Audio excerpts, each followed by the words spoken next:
those of you who may not remember, this was inspired sort of by a newspaper, Callis Advertiser article about businesses in Callis in Carol Ann Oblisky, Carol Ann Nicholson. Oh, yeah. And she wrote it in 1960. And so we passed around a copy of the article, and it lists all of the businesses that, not all of them, but the majority that were on Main Street in 1960. And we got through what would be the western side of Main Street, which was coming up Tommy Andrews and around through all the chain stores and To the bottom of Callis all the Avenue. way to the bottom of Callis. Not on the riverside, but on the opposite On the side. opposite side. And so tonight, we're going to get down the other side of the street. There weren't as many businesses on the other side of the street, but I think there were enough so that we can make a program out of it. Who knows? So, but if you look at the second page of this thing, and the print is really small, so you're probably not going to read it anyway, but especially if you do, that will tell you what businesses that she covered, Carol Whiskey covered when she did, you know, the Churchill Callis in 1960. So. But even though that's the guide for it, you'll find like this is a much older picture, because I tend to like them, and because I think sometimes it helps to let people see what was in a particular location that isn't there now. So we're sort of going back and forth in time. But before we begin, I just want to say something that has nothing to do with this presentation.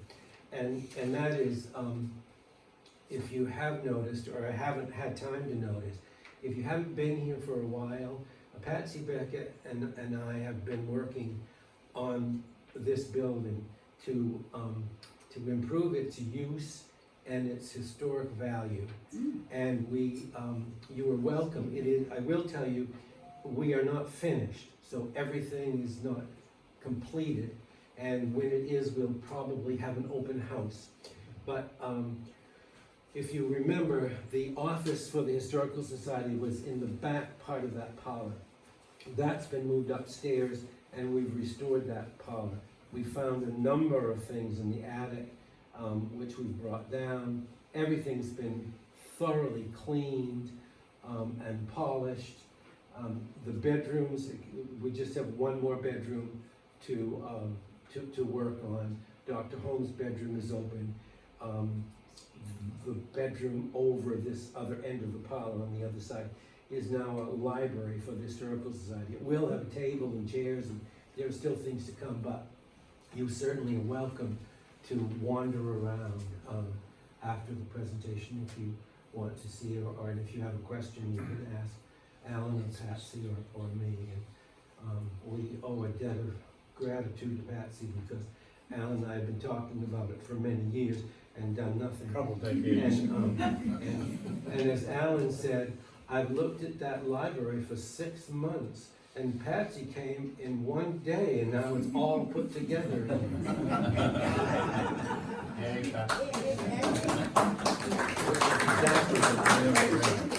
But it is a beautiful house, and so our aim is to make better use of it and to take better care of the interior. If you haven't noticed, this gentleman here, that's Dr. Holmes, and this is now the Holmes parlor, and the Moore girls, who were his grandchildren, they were the last people to live in this house. This house has never been sold, ever.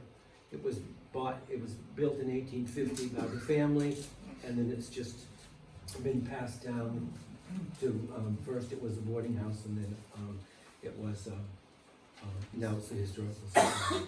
And so the Moore parlor is on the other side, and that's primarily all original furniture that was purchased, as this is, and other things that was purchased in 1850 when they moved in here.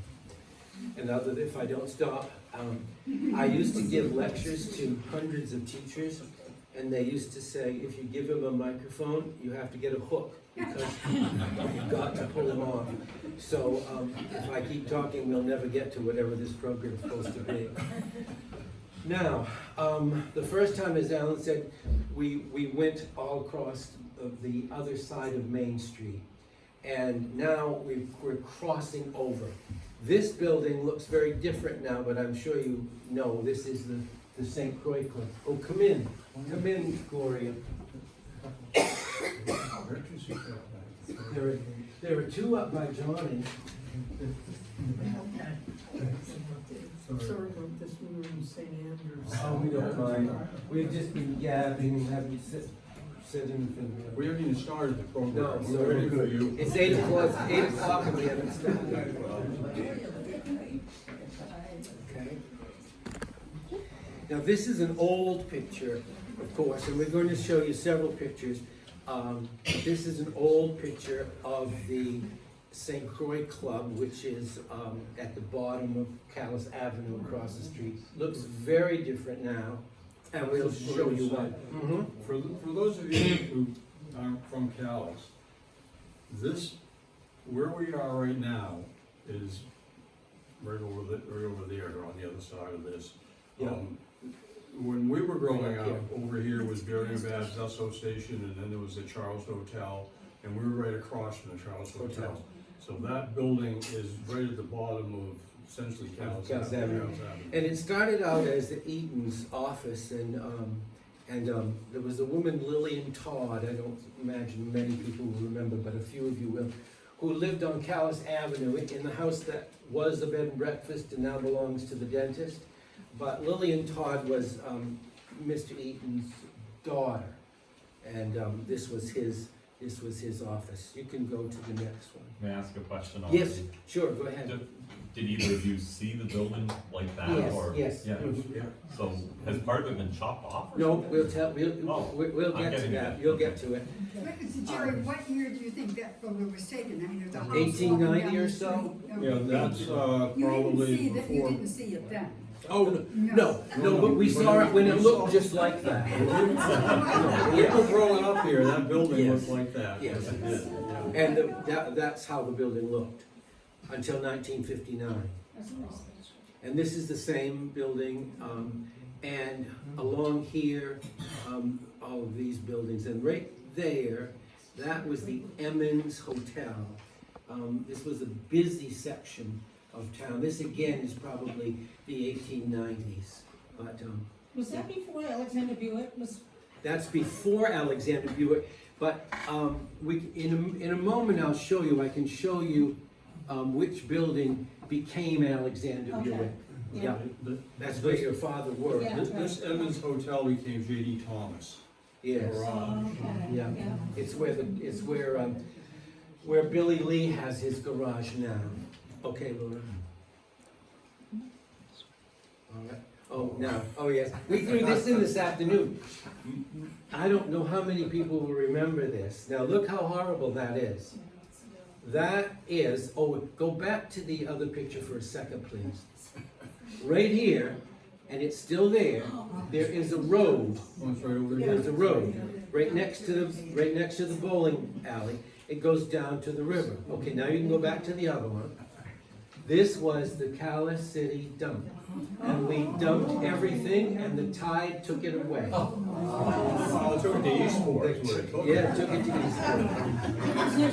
And it was 1963 Yeah. when they closed it and moved it. But we used to I can remember as a kid going down with my father and we just dumped everything down there. And when the tide was low And there were thousands of seagulls. Yep. I mean, the seagull And rats. population was incredible now. Yeah, remember Mike? Do you remember Oh, that I dump? remember, yeah. You must, yeah. And I want to say something, and this is a photo by Jay Hinson.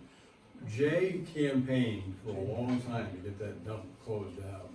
It was an awful thing, really. It was an awful mess. Wasn't it after that? No, you said 53. 63, 63, that Yeah, makes more yeah. sense. yeah, Thank you. 63. I think that's what we saw this afternoon.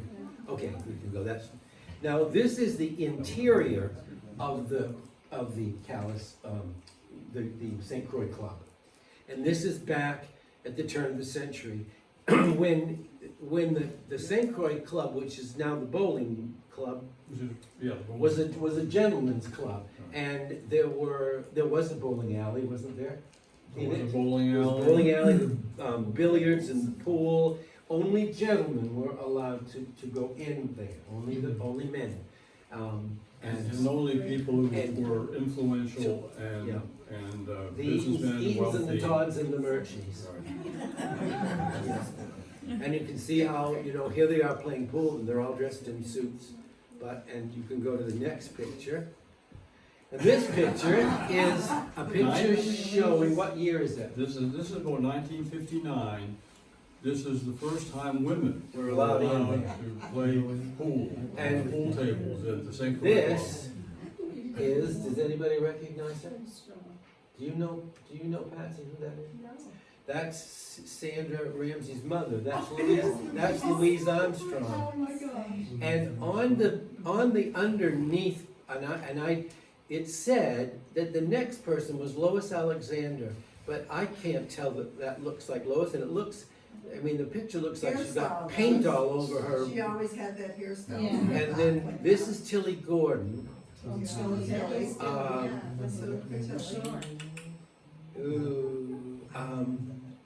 This is Mrs. Sherrod, I think. Mike Sherrod's mother. Sandra? Yeah. No. No. Betty Sherrod, I think. I might not be remembering right, but anyway. Okay, we can go on to the next picture. Now, here's the answer to your question. In 1959, there was, I think it was in March, there was a horrible fire in the St. Croix Club. And after the fire, the building was redesigned to look like it does now. The bottom floor, the walls are still there, but the top is not. Now, this is the fire in which there was a man in town. There were a lot of Fosters in town. What was the man's Foster name? The fruit company over, what was? Jerry Foster. Jerry Foster. And then David Foster lived up on North Street. Yeah. And their brother was Malcolm Foster, and they called him Doc Foster. And he lived on High Street. And he was burnt to death in this fire. And sadly, he had been captured by the Japanese, and he was on the Bataan Death March and returned from that and was burnt to death. And that was 1959, and I'm sure there are people here who remember that. I do. Alan does. Gloria, you must remember.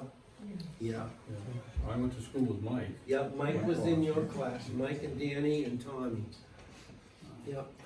Okay, so that's where the top of the building went. Now, here, now, Mike knows the answers to these things that Alan and I don't know. Do you know what year that car is?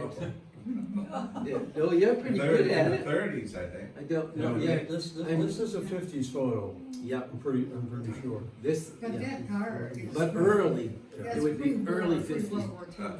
Yeah. Yes, now, there is the St. Croix Club.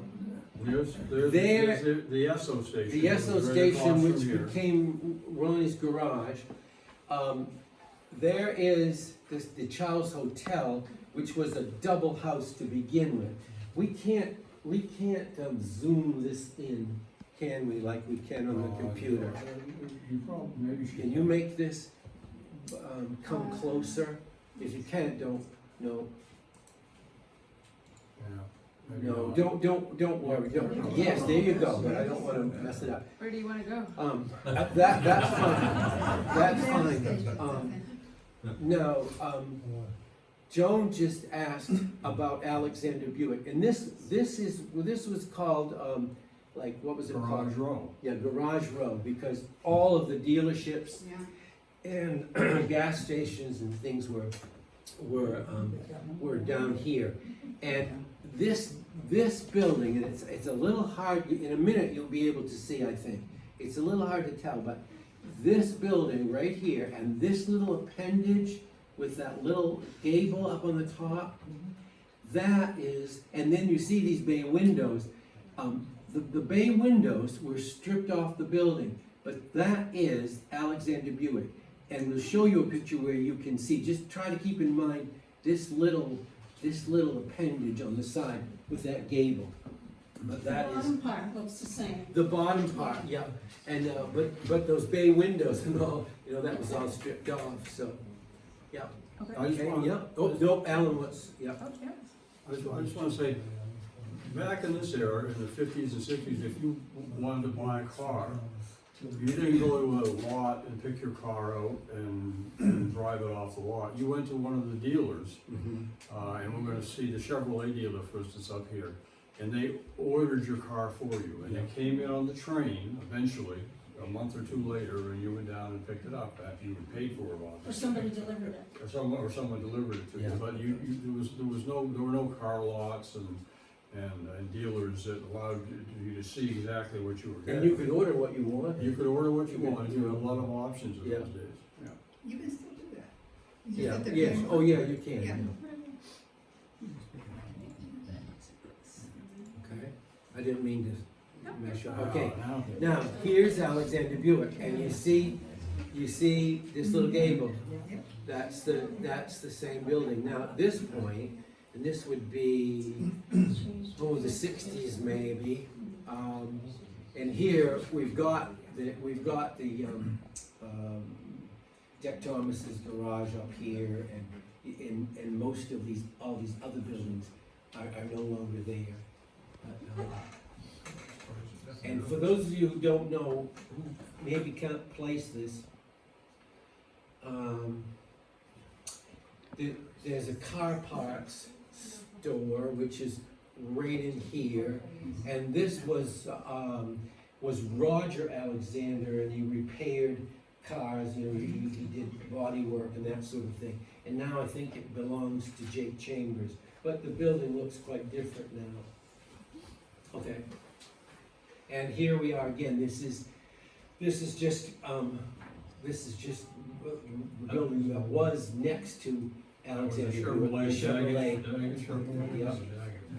And there was, and I don't know, neither Alan and I can remember this, but there was a house behind the Texaco station. So that house was there. And this is probably see, that's a fifties car, Late fifties. late fifties or, yeah, No, it could be No, two. middle, Late mid 40s, fifties. Yeah, I was gonna Yeah. say. These Oh, are that's right, like, yeah, it's probably. these are like forties things, Yeah, yeah, mid-fifties, and that's a pretty good one. yeah. Fifties. Now, as we move along, these gas pumps Oh, look at would belong, the Texaco station would belong to J.D. Thomas's gas station that we just saw. And all of this is now the Triangle Park. Well, that's Bridges Brothers. That's right, that's Right Bridges there. Brothers right there. And we have another picture of it. But this section is what is now the Triangle Park. And here is, the building across the street still is there. Karen's Restaurant is in here. Okay. Now, this is Cole Bridges. And see, they had a dealership with Dodge and Plymouth. And this building is still standing. You still see this building, but it no longer has windows or things of that sort. And let's see what the next picture is. I wanted to show, well, okay, this is fun. This is where I've gone back in time a bit. This again is where the Triangle Park is, where the concerts are. That's what it looked like. This was it St. Croix Exchange then? It was St. at Croix that Hotel. point, right? Yeah, St. Croix Exchange. Yeah, And you'll another see it, story. you'll see it looking different in a moment. This, and right over here where we can't see, this would be Bridges Brothers and the library. And this is the end of the Triangle Park where that granite sculpture is. It was called the flat. Flatiron. This was called the Flatiron Block because this was a Flatiron building. Now, in a moment, we'll show you, this was torn down, and it was, I'm pretty certain, if I remember right, Betty Barnes lived across the street from me most all of my life. And, or, well, I suppose it's not true now, but it seemed like it at the time. And her husband Bob and his brother Phil were Barnes brothers, and they are the people who tore this down for the gas station. It looks much better in this picture than it did later on. But I always remember Betty saying how many people got really upset that they'd torn down the Flatiron Block, but it wasn't in very good condition. This photo's of 1875. Yeah. Yeah. And this you recognize, In there, you know. the Palladian Block. Up here on the top A number of different was stores, the, coal business and. the Ancient Order of Hibernians Hall, and it's like it still is, I think, still like a ballroom up there. Okay, yep. Now, this I also stuck in here because this is right next to the hotel. This was the livery stable. It would be tucked in between the hotel and that Flatiron Block. And it would be, what's there now? Oh no, there's nothing there now, now it's a park. But it's sort of a charming picture. And this would be the end of the hotel. And this would be Chase and Barker, was a store Right. next to the library. One of the interesting things about this photograph, and we have a clearer picture of it, and it's hard to see, is the number of different types of conveyances there were. Yeah. I mean, there were all kinds of different, little buggies and wagons and stagecoaches, and if we had a better picture of this, and there are at least 6 or 7 different types of conveyances that they rented out. And of course, they rented horses, just if you wanted to ride your horse to Robinson, you could ride a horse. And if you look here, you see this lady with Yeah. a long dress. Okay. Now, we're going backwards a bit. I wanted to show you this because this is the building that Coleridge's started. This is what it looked like to begin with. This is what that's, and that building that stands there today, that white building, I don't know that it even says Coleridge's anymore, does it? In fact, it belongs to somebody else. But the bottom of it is this building. And I always felt bad because this is such a handsome building. But this was the King Block, and it had. And I want to point out that this part of town where Coleridge's is and where the Schooner Block is, was the center of town for most of the history of the city of Calais. The bottom Church Street, and the streets that go down to the library, and Main Street. That's where the center of town was, and all the main businesses were there until the early 1900s, 1910, when the chain stores came in and started building up that way further, up toward Monroe Street.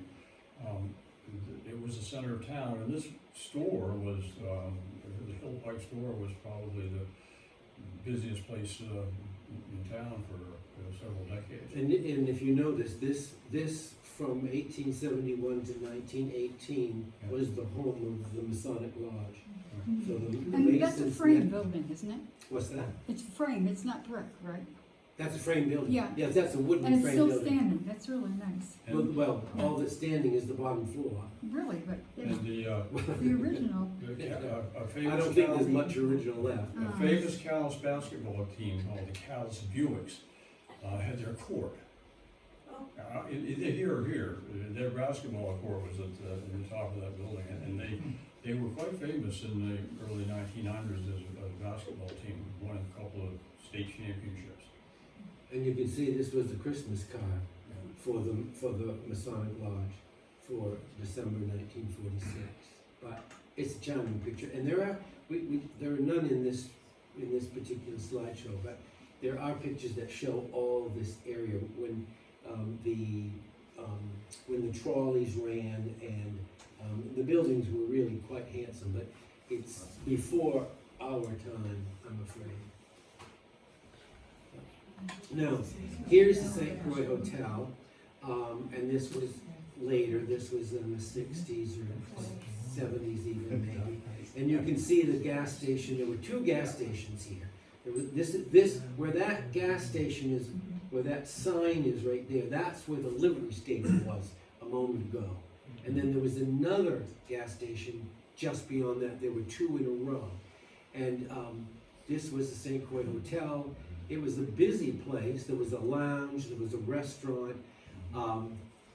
The Greyhound bus came here every day, this is where you got the Greyhound bus. There were 6 buses at one time a day stopping at the St. Croix Hotel. Yeah. It was busy. I think we've got, we couldn't go on too. Okay, I threw this in just for interest because this is a Thanksgiving Day menu at the St. Croix Hotel at the dining room, and it's I'm not sure, I do know the date. I think it's the 1950s.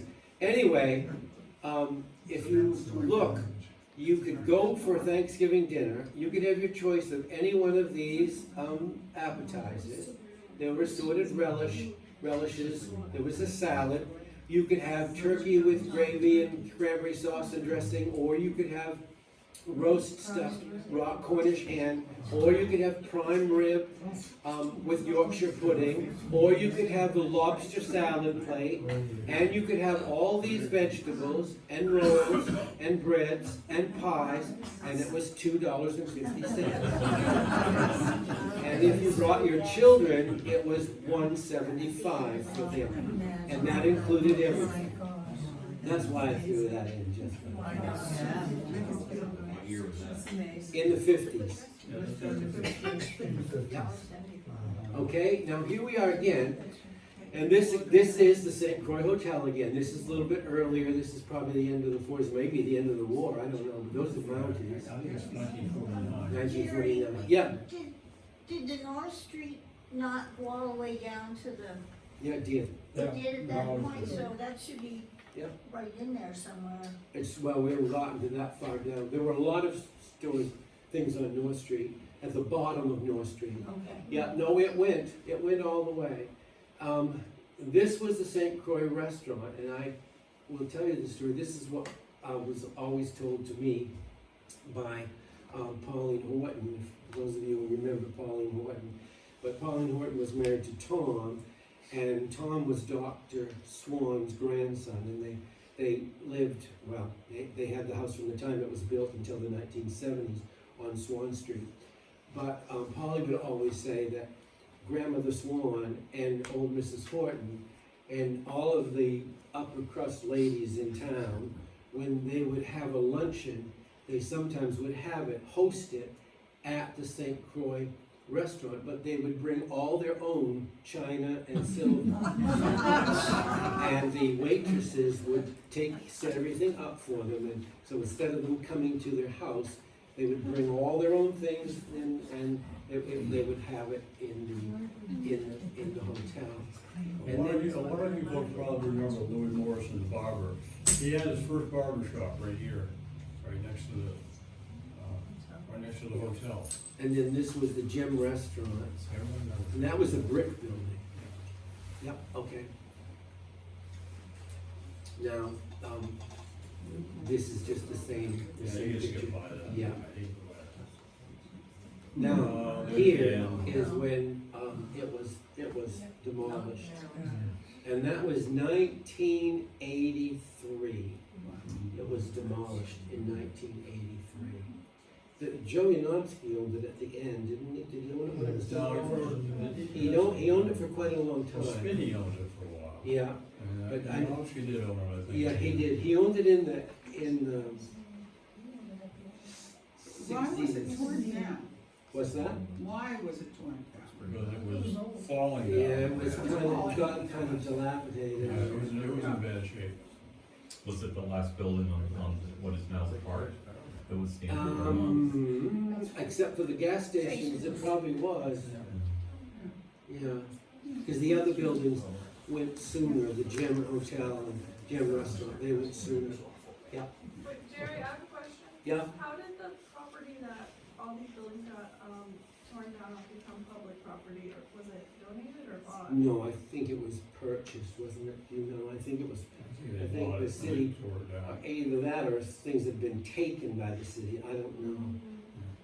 Do you know, Greg? What's the tax collector? You check on that, tell them. Now, this This is is, for Louis Barber Shop. is in here, and this was the gem hotel. This was actually, in some really old pictures, this is quite a handsome brick building. It's not painted, it's just brick, and it's a very attractive building. And this is getting us to the corner of North Street.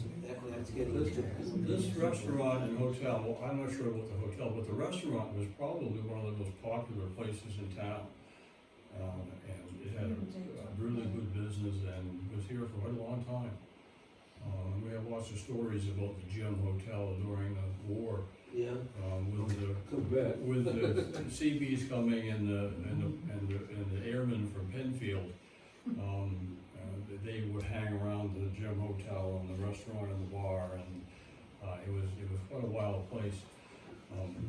There was a telephone pole outside the gym that had a light at the top of it, and if anyone called the police, they didn't have any patrol car or anything, and the police would call the gym and tell them to turn the light on, so the police officer would know there was a disturbance at the gym, so they could get there in time to break out before everybody completely off the rails. And if the police had to arrest somebody, they had to call a taxi. Take them to jail, because they didn't have a patrol car. well, we only had 2 or 3 policemen, and they walked. Yeah, they walked, they didn't do no Mr. patrol. Rutherford walked up the main street and shook the doors to make sure they were locked. And Luther Barnes was the crossing guard, who took us across the street at your house, Joan, Yeah, when we were little. yeah, he was a good friend. But I remember these buildings, yeah. Okay? Now, you know, I will tell you, we did not, I didn't think of it till now, but we did not put in a picture of that bottom part of North Street. We didn't, we should have, but we didn't do it. I can tell you a little bit, but this is what was Stewart's Furniture. And actually, to begin with, it was a number of small stores, but Bill Johnston had the whole block, and it was for a long time. I mean, you know, it was and it wasn't a fancy furniture store.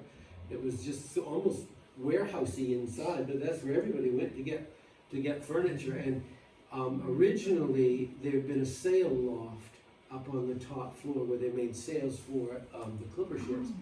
And then, we don't have the picture, but if we were to go down North Street, this is the corner, then there was a glassed-in area up at the top, which was the photography studio. There were 3 or 4 photography studios on the 3rd floor, because apparently the light, sunlight, hit that just perfectly for like 10 o'clock to 3 in the afternoon when they wanted to take people's pictures, because they had to have sufficient light to get a decent picture, and there wasn't enough art, you know, we didn't have the lighting we have today.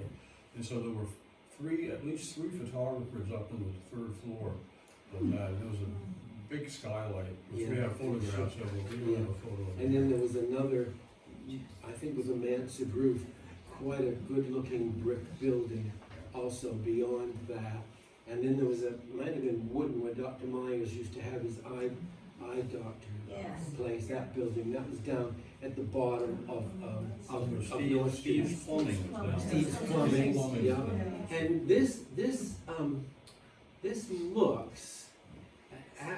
looks like this is sort of a corner, but actually, as I remember it, this door was on the corner, and this part of the building was unoccupied all the time I was growing up. And churches and groups would have their rummage sales and food sales in it, or civic groups that wanted to have some kind of a sale then Mr. Johnson would let them use this, part of the building. And, you know, they would have those kinds of things going on in that building. And then in the end, the building was, the store went out of business. And what you see, they added on, some of this was salvaged and is still in the frame of the Camden bag. I mean, you don't realize it, but some of the frame of that building is still a part of the Camden build bag. But mostly this was all Stewart's furniture, and then this was the Callis Federal Savings. Now I think we have an older picture. Yes. This is an old, because people always are asking me about this, and so now this building and this building, that's what we just saw.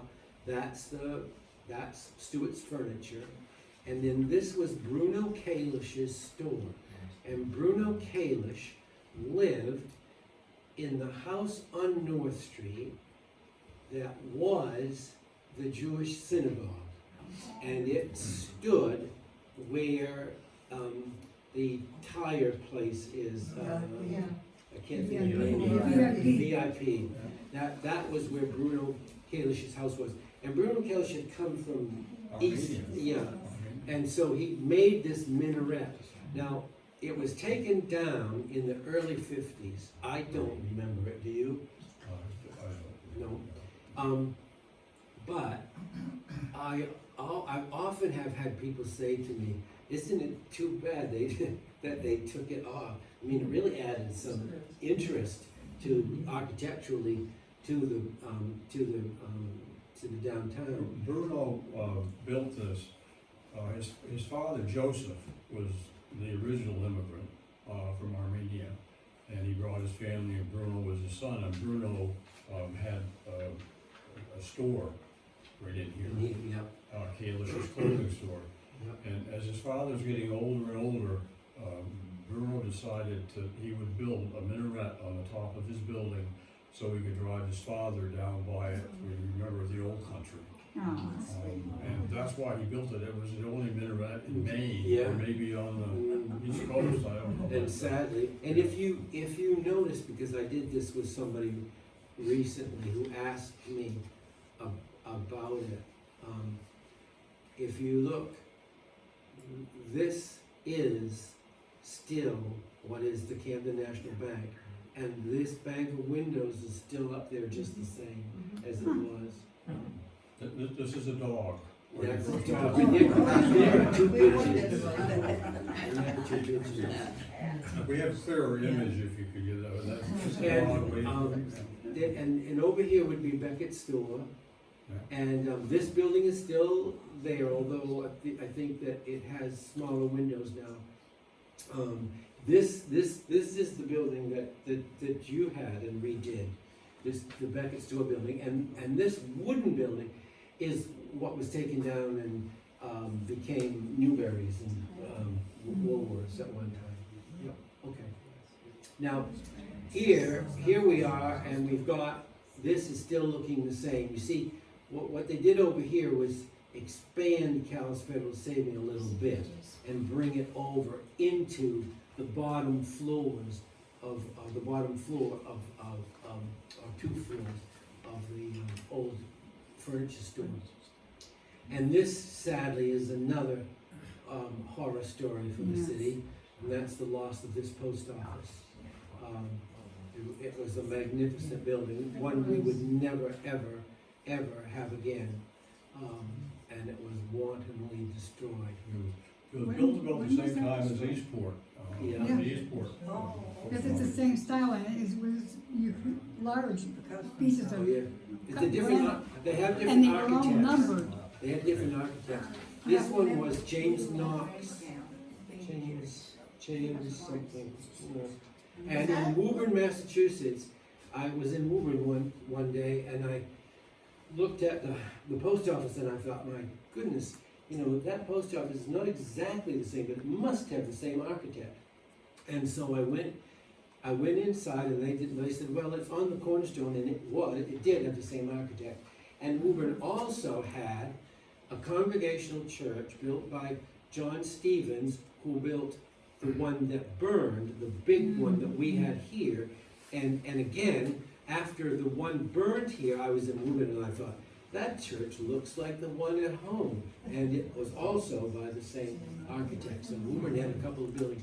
Now, originally there were wood, we don't have a picture of them, but there were wooden buildings here. There was Young and Gay's funeral parlor. That was one of the buildings that was there. And then we'll show you later, here was a church. But this became W.T. Grant's. And my father was the manager of the Grant store. And so I grew up there. That's when you went in these doors and there was a huge candy counter, and there were all those little bins, and every different kind of candy was there, and they'd scoop it up in the white. But I will tell you just one story. It's not very appropriate these days, but in those days they sold monkeys as pets. And they sold all kinds of animals, but they sold monkeys, squirrel monkeys and spider monkeys. And they were down in the basement of Grant's, and there was the door on the back of the building down on Hog Alley across from the railroad station. And we used to have to go down, my father, to get shipments from the railroad station. So there was a shipment of monkeys coming one Sunday night.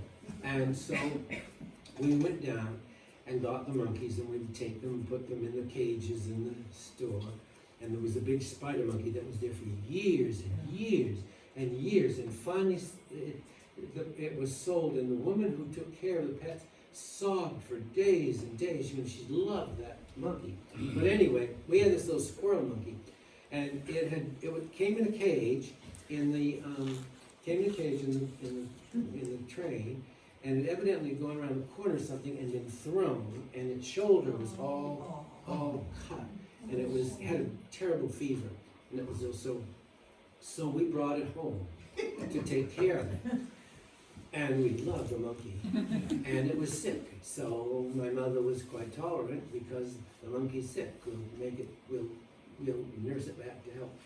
But we wanted to keep that monkey. But when the monkey started swinging off the light fixture, my mother said, "It's going back to the store," and it did.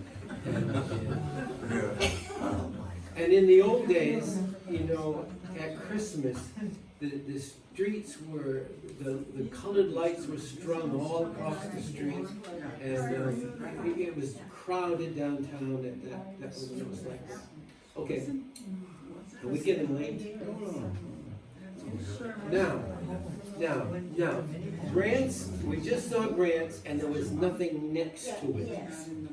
And because for a long time, this was an empty lot. And then, this is part of the Grant store. And then in this empty lot, Sherwin-Williams built a paint store before they moved up to North Street, and I've forgotten what else it was. Was it the liquor store once? No, I don't know. Yeah, yes, it was. North Street it was, yeah.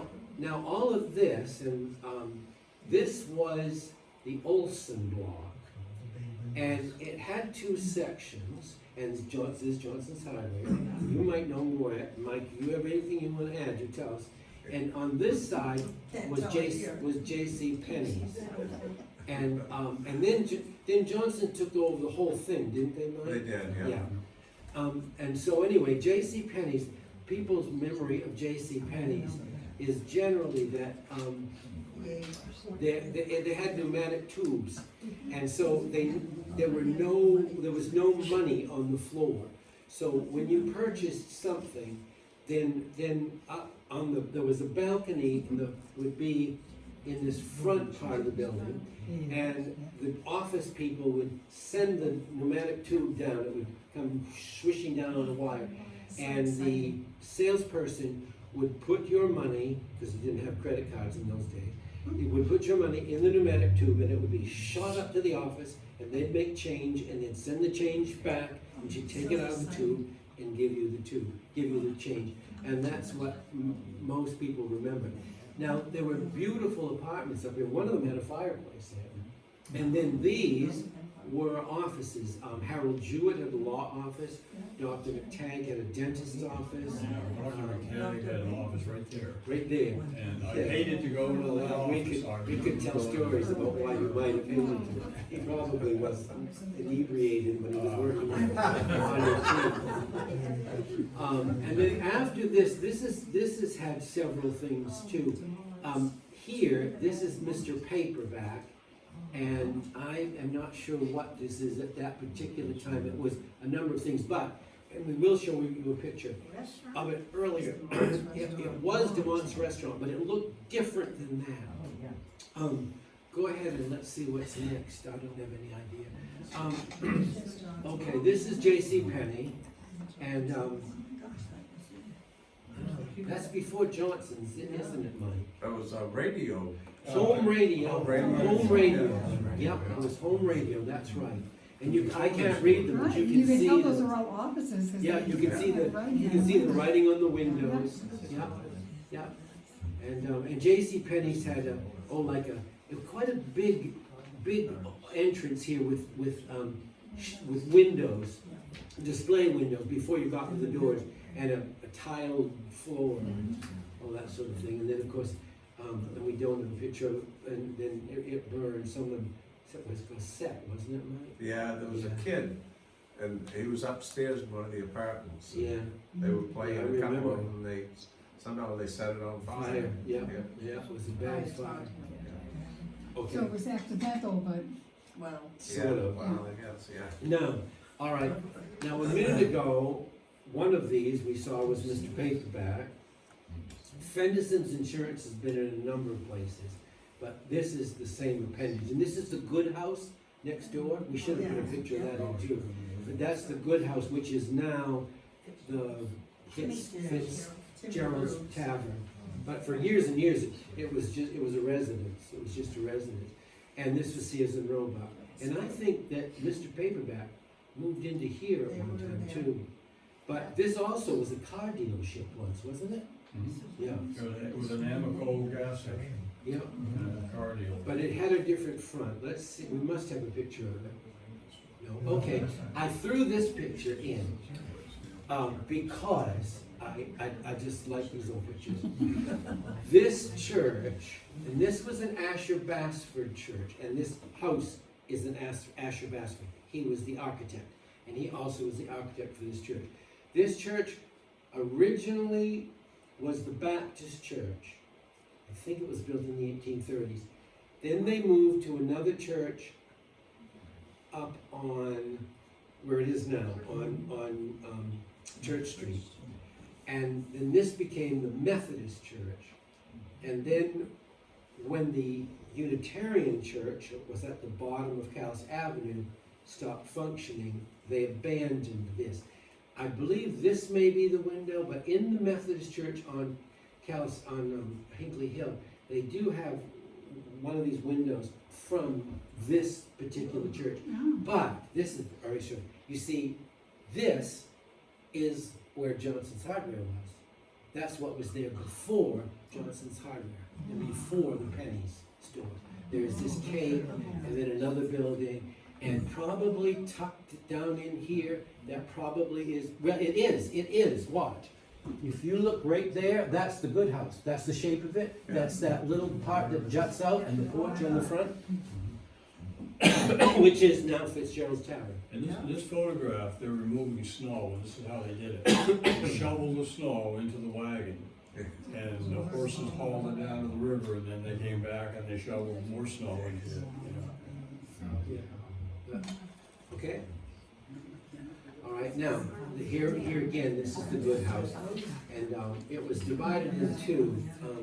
The grandmother, Mrs. Good, lived in this part of the house, and then there was an L where the other part of the family, Joanna Good and Peter. Herbert, yeah, and Jimmy. Herbie, Yeah. or James Herbert. Yeah. Yeah, we call him.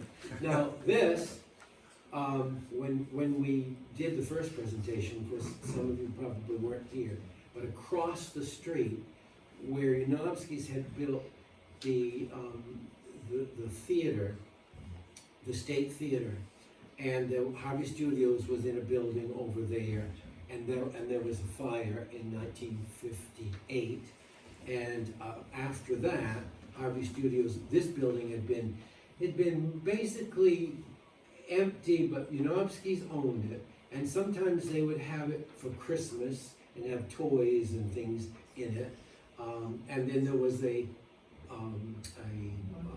laundromat on the other side of it. Okay. And here it is. Here's the building before the laundromat, and see, it's a grand opening of a toy store. But this is in the 50s, and you can see this building here on the side. That's your grandfather. That's your great grandfather's building, isn't it? Isn't that Alexander's? Yes. And that this- would be- that and would be right wallpaper here store, yeah. Is Pickett's Laundry, and that's that house that belonged to Dot and Land. Okay. And here, they took down that building that you just saw, and they built this with the laundromat and the tax duty-free liquor store. They advertise it as being the largest coin-operated laundry in the state of Maine. Yes, look, wow, this just came out like new.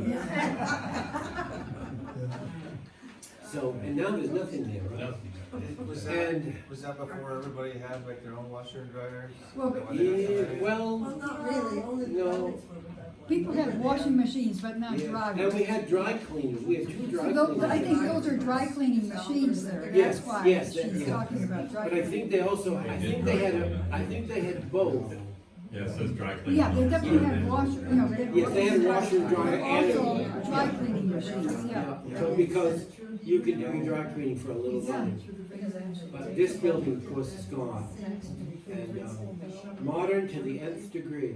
Is that across from Joe's? That's in the parking lot. You see, right here is Fitzgerald's Tavern, and then there's a parking lot here. That's what that is. This is Blacksmith Street. It's right on the So Main corner. Street's to the right. Main Street is this Oh, I way. see. Okay. They turned it sideways. When they rebuilt it, they turned it. Is it part of that parking lot that's there now? Yes, Yeah. yep. That's where that's what was on there. That and also the one a moment ago with the toy store. Now this is, as we turn the corner from that laundromat, and there was a Cape here once. Then this little house was right on the sidewalk, and there was a glass, like a transom, but I don't know if it had opened, it wasn't probably really a transom, up above the door, and it said Ross, R-O-S-S, and the Ross family lived in that house. Then there were, I think, two more houses. They were really, really old. I mean, they'd been there from when the waterfront and the shipbuilding was down below. Now, this was Comstock and Russell's garage, and this is where, actually, but this is where the Dollar Tree is now. This is the Dollar Tree. And we showed these in the other half of the presentation, but then there were very, very old houses on this side of the street. And here, you can see barely, there's a large house, the Barnards lived in it, and it was really only torn down when they built the Dollar Tree. And there had been another house just as big right next to it. And then there was another old house beyond that. Parallel to this part of Main Street was Buick Street, and it's where you drive behind the Dollar Tree. That was a street, and it had a number of It had houses on it. six sides, with undelivered papers. Yep, there was Mrs. Coleman's, and this big house for the Barnards, and another one like it, and Nettie McAndrews lived in a very old house next to that. And then right behind my barn was a cape with an L and a big barn. You could practically touch it.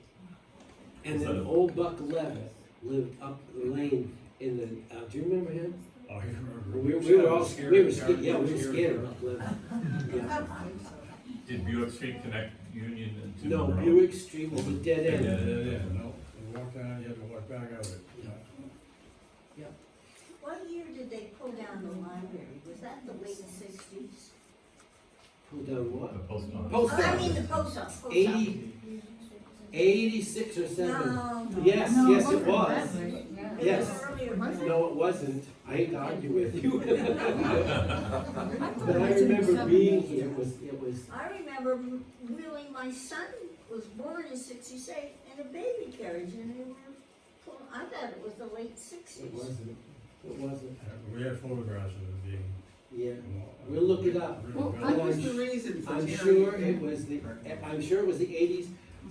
I remember watching them when I was here from teaching in Massachusetts, and I didn't start teaching in Massachusetts until 1980. Why did they tear it down?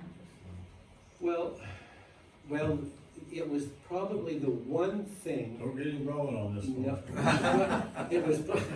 it was probably the one thing that people in Calais really stood behind. They were against it being torn down.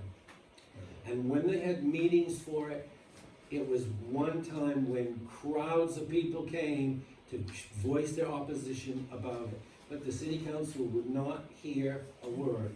And the story was, and I shouldn't say it because maybe it's, but that it was part of Sidyanovsky's plan. He did not like the building. He did not want He it had there. plans. He had a plan, and he said he would not follow through the plans if they did not tear down the post office. And the city council did it. Was this a federal decision as well? Because No. it had to be rebuilt by the federal government. No, it didn't. The present post office was the old post office was abandoned in Lyndon Johnson's time when he was building post offices all over the country. Okay. And so they abandoned it, and then the city acquired it, so the city owned it. They got it for $1. They got it for $1. Yeah. I think they said it was hard to heat and they're, you know, Well, those were the kind of It reasons was they built gave. at the same time as the Eastport Post Office. and the Yeah. Eastport Post Office is still. It's still there, I know. it had marble Yeah. floors, and the back of it was all glass, and when you went to buy a stamp, you know, you just looked across the river at everything. It was a wonderful building. And the customs house was there too, or customs, immigration, not, Yeah. it was a customs place. Now, this is that same place. This is the house that I told you had Ross over the door. And then this was a very, very old house. You see, the window looks like it was a store in the front with the, see, there's a long, long window there. And then Pickett's Laundry. This is the bottom of Union Street, and you go down, down Hog Alley, just like you do now. Pickett's Laundry, in my recollection, was owned by Bill Murdoch. And everybody took, sheets and they just sent them off to the laundry. So we had this laundry and we had 2 dry cleaners in town. And lots of women worked there. What I do remember is like this door would be up in the summer and the heat in there would be intense. And those poor women were in there, those mango irons and all sorts of things. And then this is Alexander's wallpaper stuff. Yeah, This is Alan's My great first memories grandfather. as a child are in this building. My grandmother, my family owned it, and my grandmother ran it, Lillian Town, somewhere in Lillian.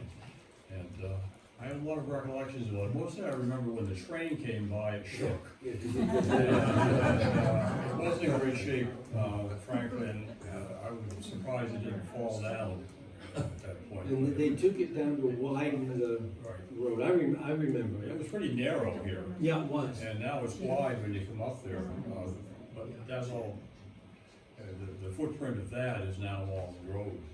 Yeah. So, and you can tell how, the majority of businesses and stores were on the other side of the street. I mean, there was some on this side, but not nearly as many as the other side, okay? Was your family's business already out of business before the? No, road they They lost it. selling wallpaper, very little wallpaper, but wallpaper. And didn't your grandmother move from stuff up to the house? Yes, Just a she, wallpaper, it was yeah. up on Whitney Street. Yeah, She yeah. hauled it up there and Yeah, I people remember come and that. buy it up there. Yeah, yeah. Okay, and this is the, there's Pickett's Laundry, and in this picture, the wallpaper store is gone. And this is Hardwick's now, and this Tommy Andrews, which we talked about the last time. But this is pretty much getting to the bridge, or to the end of this side of the street. And here again, this is what is Hardwick's. This was the Merchant Building, and then it was Frank Fenderson's Insurance. Yeah, and then he moved. We didn't put in a picture showing, I said we would, but we didn't, I'm sorry, we didn't put in the picture that showed that DeMont's building where, next to Penny's, when it was a restaurant, it was quite different looking than those two, but I apologize, we missed it. It burned and they rebuilt it. Yeah, that's right. And you, the Christakises, owned it and ran it. Here. Yes, Before you started, there were different pictures being shown, DeMont's was one of them. oh, Yeah. I don't oh, know yeah, what, yeah. the gallery that we We have have. a picture, we just didn't put it in. Yeah, we do have, I did see we one. have lots of them. I don't know if that's the same one you're. Oh, that's that's the the same. hotel. That's Devil's Head. Oh. That's Oh, Devil's okay. Head. That was it. I remember the name, okay. I don't have all the photos on here. No, and we do have, there we have, That's what we had there, before. that's DeMont's Restaurant. And you see this arched door, and that was before the fire. DeMont's Restaurant, it was quite a big restaurant, it had a big meeting room in the back. When Ted Williams came from town to go fishing up at Miramichi, he always stopped at DeMont's Restaurant. And all his kids would try to get down there and sign a baseball for us. Did you He ever was, he see? came through quite often, right, but he had lunch or breakfast or supper at DeMont's.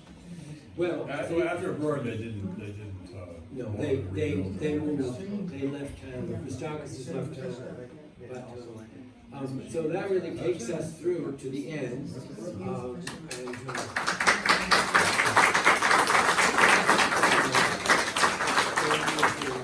thank you for listening to my rambling. And please, we have sandwiches, and we have blueberry cake, and we have, we have zucchini, walnut bread, so please stay. And as I said earlier, if you want to, look through the house, please do so. We're not finished, but we've done a great deal of work.